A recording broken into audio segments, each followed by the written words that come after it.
Hello friends, ఈ రోజు simple అయిన ఆకుకూర పప్పు ఎలా రెడీ చేయాలో చూద్దాం. ఇది హెల్త్ అయినా ఈజీ అయిన డిష్. సో ఆకుకూరకు కావాల్సిన పదార్థాలు ఇవి: పచ్చిమిరపకాయలు, ఎర్రగడ్డలు, కందిపప్పు, ఇంగువ, జీలకర్ర, ఎర్రమిరపకాయలు, తెల్ల వెల్లిపాయలు, టమోటాలు ఇవన్నీ తీసుకోవాలి.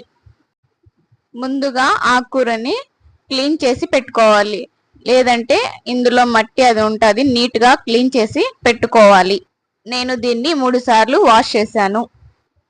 ముందుగా ఒక కుక్కర్ తీసుకొని అందులో 150 గ్రామ్స్ కందిపప్పు తీసుకోవాలి.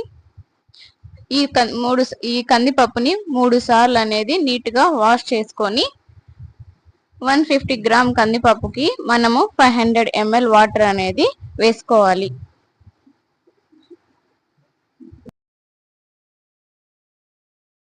దాని తర్వాత పచ్చిమిర్చి అనేది వేసుకోవాలి. నేను కొంచెం కారం తగ్గట్టు వేసుకుంటున్నాను. మీకు కారం తక్కువ కావాలంటే వేసుకోవచ్చు. దాంతో పాటు కొంచెం పసుపు అనేది వేసుకోవాలి. 1 స్పూన్ పసుపు అనేది వేసుకోవాలి. అందులో 4 ఎర్రగడ్డలు అనేది, చిన్నవి ఎర్రగడ్డలు అనేది వేసుకోవాలి. అందులో జీలకర్ర కొంచెం వేసుకోవాలి. కొంచెం తెల్లుల్లి అనేది వేసుకొని తగినంత ఆయిల్ అనేది, 1 స్పూన్ ఆయిల్ అనేది వేసుకొని పప్పు ఉడకాలి. ఇలా ఆయిల్ వేసుకున్న తర్వాత ఇది 10 నిమిషాలు అనేది కుక్కర్ మూడి లేకుండా ఉడకాలి. ఇలా ఉడికిన తర్వాత ముందుగా వాష్ చేసుకున్న ఆకుకూరని వేసుకొని కొంచెం కొంచెంగా అనేది వేసుకోవాలి. వేసుకున్న తర్వాత మనం కట్ చేసుకున్న టమాటా ముక్కలు అనేది వేసుకోవాలి. టమాటో వేసుకున్న తర్వాత దీన్ని బాగా కలుపుకోవాలి. అన్ని తగిలేటట్టుగా కలుపుకోవాలి. ఇలా కలుపుకున్న తర్వాత మనం కుక్కర్ మూడి క్లోజ్ చేసుకొని ఇలా 6 విజిల్ వచ్చేటట్టు చూసుకోవాలి.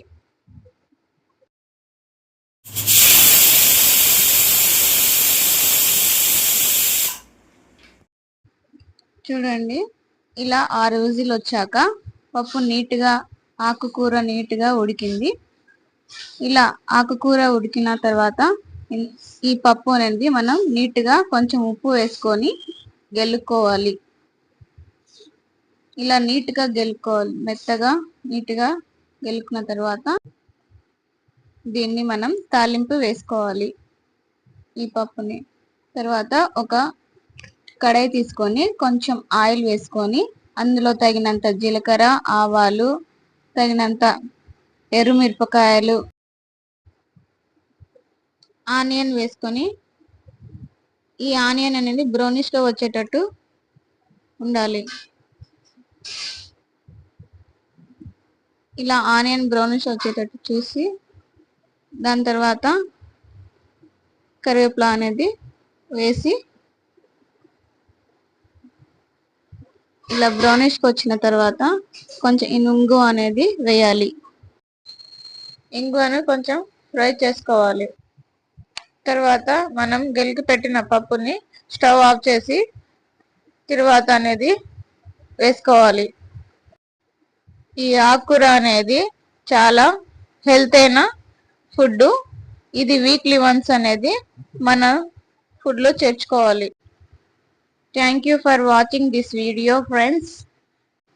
మీకు ఈ వీడియో నచ్చినట్లయితే మీ ఫ్రెండ్స్ కి, మీ ఫ్యామిలీ మెంబర్స్ కి అందరికి షేర్ చేసి మన ఛానల్ని సబ్స్క్రైబ్ చేయండి. ఇలాంటి మంచి రెసిపీతో మనం నెక్స్ట్ వీడియోలో చూద్దాం. Until buy from Tasleem.